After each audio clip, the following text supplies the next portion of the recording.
Après ce voyage, Hearn s'en va brièvement comme officier sur la Charlotte, mais désespère du commerce côtier. Il a demandé un poste principal dans le service des terres. Sans aucun doute sur le pouvoir de ces journaux impressionnants, qu'ils ont atteint le comité de Londres presque le même temps que le mémorandum persuasif de Andrew Graham, qui demandait la création de postes dans l'intérieur pour répondre à la compétition canadienne. Hearn était choisi en 1773 pour créer le poste intérieur premier à l'ouest de la compagnie CBH. Hearn avait appris comment vivre par les terres, a pris des provisions minimales pour les 8 Européens et 2 Cree Home Guard qui les accompagnaient. Il a voyagé à l'intérieur le 23 juin 1774 comme passager sur les canaux des Indiens qui venaient pour faire du commerce à York Factory. Après consulter des chefs locaux, Hearn a choisi un site stratégique sur le lac de Pine Island. Le site était lié aux routes de commerce du rivière Saskatchewan et système Churchill. Là, il a directé la construction du Cumberland House, la colonie permanente la plus vieille du Saskatchewan présent. Le 30 mai 1775, il a pris les premières fourrures avec les canons indiens qui s'en allaient à York.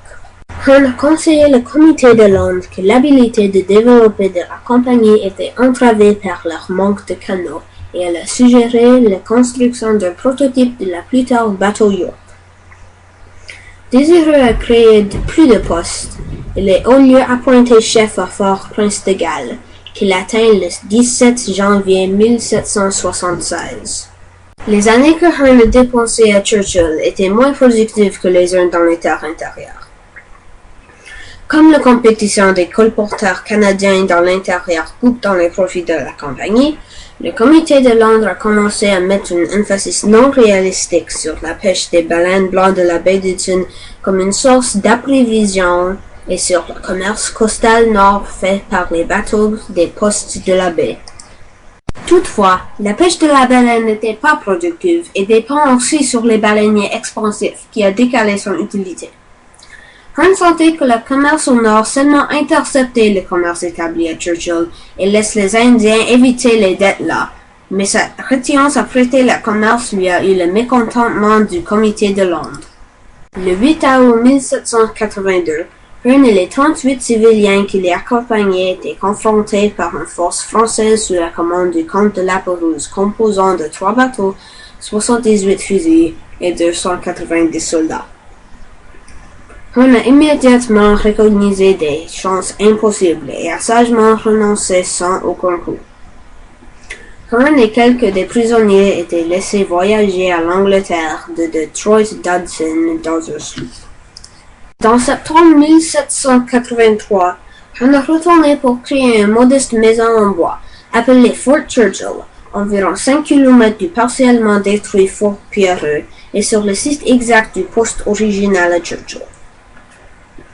Il a trouvé que la situation de commerce a détérioré. La compétition des Canadiens, qui avaient pénétré les terres des Tupuyans, était plus intense qu'avant. Hearn est devenu sensible du criticisme sur la façon qu'il commandait le commerce costal du Nord, les pêches de baleines et les activités de contrebande des services douaniers de la compagnie. Il a dit au comité de Londres qu'il a servi vous trop scrupuleux et trop fidèlement à devenir un caractère respectable de votre service. Sa santé a commencé à détériorer et il a lâché la commande à Churchill le 16 août 1787. Durant sa retraite à Londres, Hearn était adouci par l'attention des scientifiques et les directeurs CBH. Dans la première dizaine d'ans de sa vie, il a utilisé ses expériences sur la toundra, le côté nord et dans l'intérieur pour aider des naturalistes comme Thomas Pennant dans leurs recherches. Il a aussi travaillé sur ce qu'est aujourd'hui un trajet de Fort Prince de Galles dans la compagnie de la baie d'Hudson à l'océan Nord, dans les années 1769, 1770, 1771 et 1772.